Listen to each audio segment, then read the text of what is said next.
माँ गंगा यमुना, माँ गंगा जिनकी रक्षा और ये यमुना जिनकी रक्षा स्वयं सूर्य देव करते हैं। आज इनके पावन तट पर हम आप साहस दीदी और उनके गृहस्थ कुल के सारे सदस्य के साथ वैसे दिखाते हुए जहाँ हम लोगों को करना है ये बना हुआ है, वहाँ तक पूरा एक बार ले लीजिए। अपनों हमारे आपके जैसे अपनों का साथ हो रहा है, वो धनवान होते हैं और उस धनवान का नाम है साहब श्री हरिक्रम है। आप कुवैत के मित्र हैं, कुवैत भी कहता है कि ये साहब आपके सामने मेरे खजाने का कोई महत्व नहीं है। क्यों?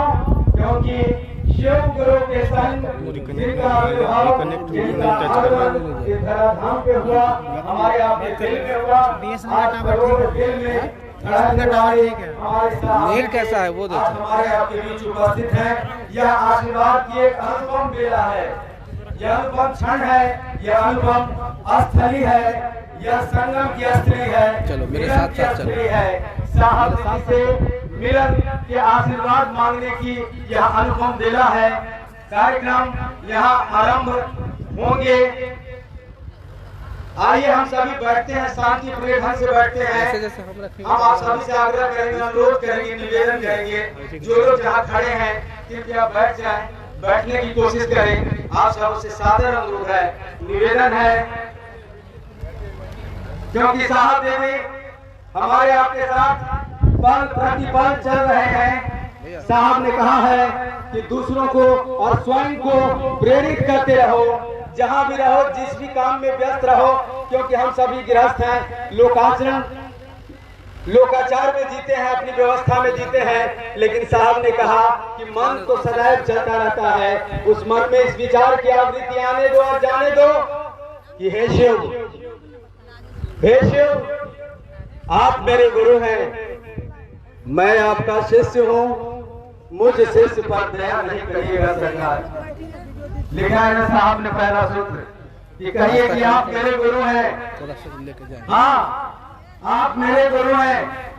साहब ने कहा कहिए उनको कि आप मेरे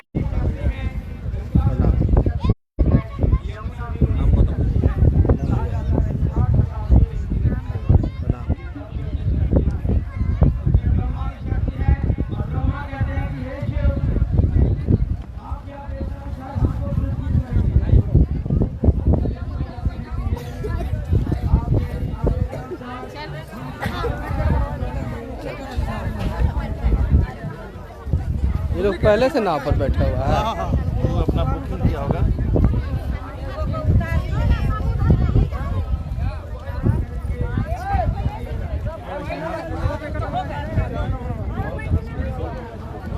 चलो जी, हाँ वापस चलो, उसको दिखा के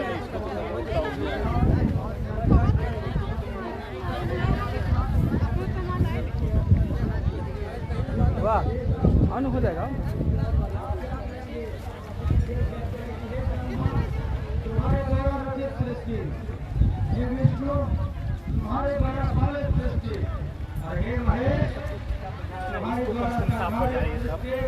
पैदल न लगने पाए। अरे रास्ता खोल के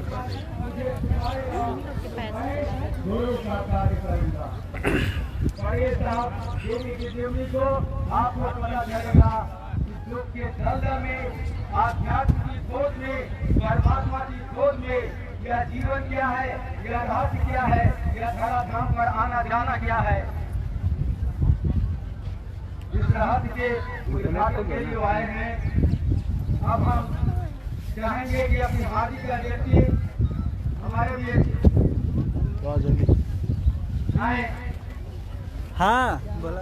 लवली जी से मेरा आग्रह होगा कि आप आइए, अपनी हाजिरी का व्यक्ति इस पावन तट से संगम में थाना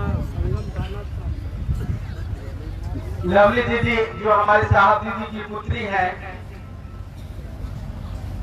हम उनके हाजिरी का व्यक्ति सुनेंगे। बस क्या हो रहा है? पीछे सभी को प्रणाम।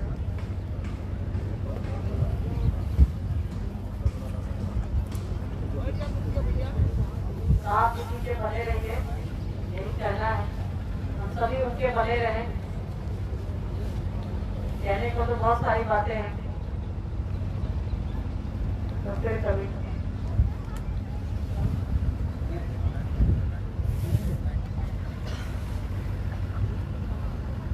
अभी अभी हम लोगों ने लवली जी को सुना।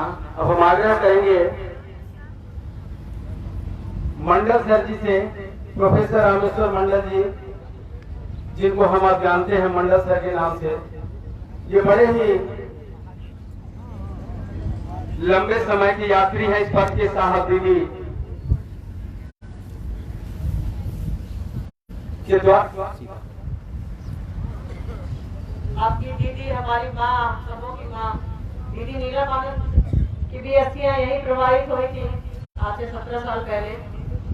17 जून 2005 को उनका देहांत हुआ था और उनकी अस्थियां भी यहीं प्रवाहित की गई थी।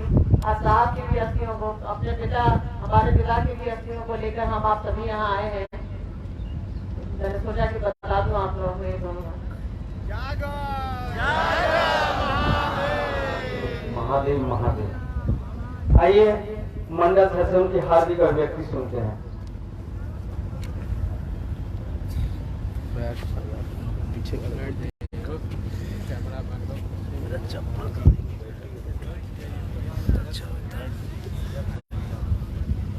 अपने गुरु भगवान शिव के चरणों में प्रणाम है। इस कालखंड के हमारे वरेण्य गुरु भ्राता साहब श्री हरिंद्रानंद जी और प्रथम श्री शिष्या दीदी नीलम आनंद के चरणों में प्रणाम। प्रयागराज की इस पावन धरती पर गंगा तट, जहाँ 3 नदियों का, पवित्र नदियों का, गंगा यमुना सरस्वती का संगम, आप उपस्थित आप सभी भाई बहनों के चरणों में प्रणाम है। आज हम लोग यहाँ एकत्रित हुए हैं। जो हमारी सनातन परंपरा का एक अंश है कि जब भी कोई मानव आत्मा शरीर छोड़ती है तो उसके शरीर को गंगा के पवित्र जल में भस्म को प्रवाहित करने की परंपरा रही है और इसके पीछे मान्यता भी है, इसके पीछे विज्ञान भी है। तो हमारे बीच, हमारे इस कालखंड के प्रथम शिष्य जिन्होंने विगत 10,000 वर्षों में किताब में केवल लिखा हुआ था कि शिव गुरु हैं, जगत गुरु हैं, गुरुओं के गुरु हैं, आदि गुरु हैं, लेकिन किसी ने भी नहीं कहा कि धरती का एक एक मनुष्य मानव शरीर में है वो शिव को अपना गुरु बना सकता है। तो शिव शिष्यता के इस पूर्वाधार का जन्म हुआ था और इस धरती का नियम है कि जो आया है उसको जाना पड़ता है। यह इस धरती का सत्य है। आए हैं तो जाना ही होगा, लेकिन शरीर आता और जाता है, इसमें निवास करने वाली आत्मा नहीं मरती। और इसलिए साहब ने भी कहा था फूल पे नहीं चलेंगे ऐसा, वो अनुभव से पूछने को कि संत मरते नहीं। उनका विचार, उनके भाव सतत प्रवाहित रहते हैं, जैसे गंगा की धारा सतत प्रवाहित है। तो इसी मान्यता के अनुरूप आज हम लोग यहाँ इकट्ठे हुए हैं। उनके पवित्र शरीर के भस्म की कुछ गंगा में प्रवाहित करेंगे और यह संकल्प लेकर यहाँ से जाएंगे कि साहब और दीदी दोनों ने मर मर करके और जब तक जीवित रहे एक ही काम किया, और वह काम था एक एक व्यक्ति को शिव का शिष्य बनाने का। वो शुरू से कहा करते थे, नाक वाला ले लो। कोई नई बात नहीं। जब वो मेरे विद्यार्थी थे जबरदस्ती हमको ले जाया करते थे, एक रात कब्रिस्तान और दूसरी रात गंगा के तट पर स्थित श्मशान में साधना करने साहेबगंज जिले में। ये 1966-67 की घटना है। तो तभी कहा करते थे कि मैं आया हूं। उनकी तलाश थी उस समय विद्यार्थी जीवन में, तलाश थी कुछ पाने की, और इसी के चलते वो श्मशान, अघोर, तांत्रिक और तरह की साधनाएं करते रहे और अपने शिव गुरु मिले। और जीवन का एक लक्ष्य बन गया उनका कि एक एक व्यक्ति को शिव शिष्य बनाना है, एक एक व्यक्ति के अंदर शिव शिष्यता की जड़ा को मजबूत करना है। तो उनके इस महती संकल्प को पूरा करने का दायित्व हमारा और आपका आ गया। एक एक व्यक्ति जिस किसी ने भी शिव को गुरु माना है और जो शिव को गुरु मानेगा, दोनों के ऊपर लागू है। उन्होंने 28 अगस्त को कहा था अपने शरीर को छोड़ने से पहले 3 काम। स्वयं शिव शिष्य बनो, स्वयं शिव शिष्य बनो, दूसरों को शिव शिष्य बनाओ और अपने गुरु महादेव से दया मांगो कि मेरा मन समझे कि महादेव मेरा है। क्योंकि आध्यात्म का बीज मंत्र उन्होंने दे दिया, चाबी दे दी, कुंजी दे दी, जिसके बिना हमारा जो है दरवाजा नहीं खुलता है, वो है मेरा। हे शिव आप मेरे हो। उन्होंने कहा कि जब तक आप समझेंगे नहीं कि शिव मेरा है, आप शिव से जुड़ा हुआ कोई काम, वो भक्ति हो, पूजा हो, जल चढ़ाना हो, कुछ भी हो, बढ़िया से नहीं हो। और ये मेरा मन कब समझेगा कि महादेव मेरा है, ये महादेव की दया से ही समझ में आएगी। इसलिए महादेव से दया मांगे। और एक बात जो पिछले 10,000 वर्षों से चला रहा था, एक नया अध्याय जोड़ा साहब ने, कहा कि ये जो शिव शिष्यता की राह है, ये राजमार्ग है। कोई भी व्यक्ति मनुष्य शरीर में, वो किसी जाति का हो, किसी धर्म का हो, पढ़ा लिखा हो, अनपढ़ हो, शाकाहारी हो, मांसाहारी हो, वो शिव को अपना गुरु बना सकता है। उन्होंने कहा कि आप शिव की ओर से चलिए तो सभी लगेंगे कि ये सारा जगत शिव का है, इसलिए कौन पढ़ाया। अपनी ओर से चलिएगा तो आपको इसमें अच्छे बुरे ऊंचे नीचे दिखाई पड़ेंगे, लेकिन शिव की ओर से। इसलिए एक एक व्यक्ति को शिव शिष्य बनने की दिशा में हमको आपको प्रयास करना है और इसके लिए गुरु से दया मांगनी है, साहब दीदी से आशीर्वाद मांगना है और एक काम करना है। हमारा और आपका एक सूत्रीय कार्यक्रम होगा। तो बराबर साहब ने कहा कि एक लक्ष्य है, एक गुरु हमारे शिव गुरु हैं, आदि गुरु हैं, जगत गुरु हैं, गुरुओं के गुरु हैं, और उन्हीं के आदेश निर्देश के तहत लोगों को शिव शिष्य बनाना है। तो हमारा रास्ता एक है, लक्ष्य एक है, गुरु एक है। आपस में मिल करके इस काम को करेंगे और साहब दीदी के इस संकल्प को साकार करेंगे कि दुनिया का एक एक आदमी शिव शिष्य बने, कोई टूटेगा, कोई छूटेगा। इन्हीं शब्दों के साथ आप सभी के चरणों में मेरा। आइए अब हम लोग सुनेंगे डॉक्टर अमित साहब से, जो हमारे साहब दीदी के कुल दामाद हैं। डॉक्टर अमित जी अपनी हार्दिक अभिव्यक्तियों के साथ। आप सभी को मेरा प्रणाम। आज साहब की अस्थि का विसर्जन है। हम सब लोग शांत से अपने अपने जगहों पे खड़े रह के उनके अस्थि विसर्जन में सहयोग करेंगे। बस इतना ही कहकर आप सभी को मेरा प्रणाम। अब हम आप सुनेंगे श्री अभिनवानंद जी मोनू भैया, जो साहब दीदी के छोटे पुत्र हैं। हम आप जानते हैं, जो नहीं जानते हैं जान लीजिए। उनसे सुनेंगे, उनके हाथ में कर दिया। आप सभी को प्रणाम। और काफी संख्या में यहाँ लोग मौजूद हैं। साहब के जो सांसारिकता है हमारी और आपकी की अस्थि विसर्जन हमारे संस्कृति और मान्यताओं में है, उसके तहत हम लोग आए हैं। ऐसा नहीं है कि अस्थियों का जो विसर्जन है वो यहीं पर हो सकता है, कहीं भी किया जा सकता है, क्योंकि पूरी दुनिया उसे स्वीकृति है। लेकिन जो लोग यहाँ तक पहुँच पाते हैं वो इस काम को करते हैं जो मान्यताएं हमारी और आपकी कहती हैं। ध्यान सिर्फ इस बात का हमको और आपको रखना है कि कार्यक्रम में आना या यहाँ पर बैठना, क्योंकि धरती पर करोड़ों लोग हैं, गुरु भाई गुरु बहन है जो यहाँ तक नहीं पहुँच सके, तो इसका मतलब ये बिल्कुल नहीं है कि वो इस कार्यक्रम में नहीं पहुँच सके तो इस बात की तकलीफ लेनी है। आप और हम जो यहाँ से जा रहे हैं इस बात को लेकर जाएं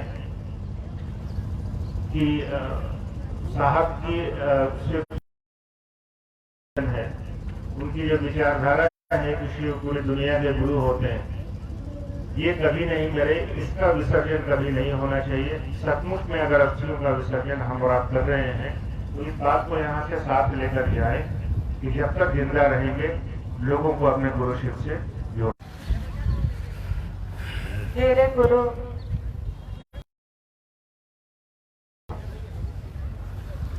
और इस कालखंड के प्रथम शिव जैसे वरेण्य गुरु भ्राता साहब श्री हरिदानंद जी के चरणों में मेरा प्रणाम है। हम सबकी माँ दीदी नीलामानंद जी को मेरा प्रणाम है। और इलाहाबाद के इस साहब आप इलाहाबाद, और साहब हंस के कहते थे कि आऊंगा, जरूर आऊंगा।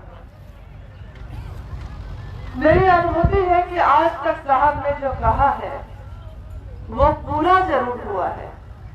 कैसे पूरा होगा ये तो वही जानते थे। उतार दिया तो और उससे ज्यादा क्या दे सकते हैं। सबसे बेशकीमती चीज उन्होंने अपने जीवन की शिव की शिष्यता खुले दिल से बांटा, खुले दिल से लुटाया। कहते हैं ना कि उनके जैसे मानव शरीर में जो आते हैं इस धरती पे, वो खुद कुछ भी नहीं रखते, वो रतन लाते हैं, कंचन लाते हैं, लेकिन इस जगत में ही लुटाकर इस जगत से चले जाते हैं। शरीर से जरूर जाते हैं, लेकिन ऊर्जा जो इस धरती पे आई है वो आज भी विद्यमान है। याद कीजिए साहब की उन बातों को। उन्होंने कहा कि शिव जो महादेव है, महाकाल है, महामृत्युंजय है। शिव जो काल के भी महाकाल है, काल को भी जिससे भय लगता है, वो महादेव आपके अपने हो सकते हैं, अपने गुरु हो सकते हैं। और साहब ने कहा कि मेरा इतने वर्षों का जीवन ये बताता है, मेरी अनुभूति के है कि इस जीवन में कोई साथ नहीं देता। कौन कब आपका साथ छोड़ेगा आप जानते भी नहीं, लेकिन हाँ ये तो तय है कि पूरा जीवन कोई साथ नहीं देता। एक शिव ही साथ देते हैं पूरे जीवन में, जीवन के पहले भी, जीवन के बाद भी। हम सबके को खुश करने में लगे रहते हैं, लेकिन हम लोगों ने कभी ये जाना ही नहीं, समझा ही नहीं कि वो महादेव मेरा इतना अपना है कि हम उसके लिए तो कभी सोचते ही नहीं। उन्होंने ही किया है। आज इस कालखंड में शिव की शिष्यता व्यापक हो रही है, विस्तार पा रही है। ये गंगा की धारा, ये जमुना और सरस्वती की धारा, जिस तरह तीनों के अलग अलग गुण हैं, लेकिन ये तीनों मिल जाते हैं। ऐसी होती है, ऐसी आर्द्र होती है। आर्द्र होता है मतलब भींगा हुआ। हमारा मन भी भीग जाए उस शिव की दया से, और हम अपने मन की सारे कलुषता को भूलकर इस रास्ते पर एक दूसरे का साथ देकर चलते रहे। मन मनमांतरों तक साहब श्री हरिनानंद जी की ये आवाज इस दुनिया में गूंजती रहेगी कि शिव ही हमारी मंजिल है, शिव ही हमारी गति है, शिव ही हमारे सब कुछ है। चलिए उस शिव की तरफ चलते हैं। इस दुनिया में रहिए जरूर, लेकिन क्या कहा था आपने? दुनिया में रहिए जरूर, लेकिन दुनिया के हो के मत रह जाइएगा।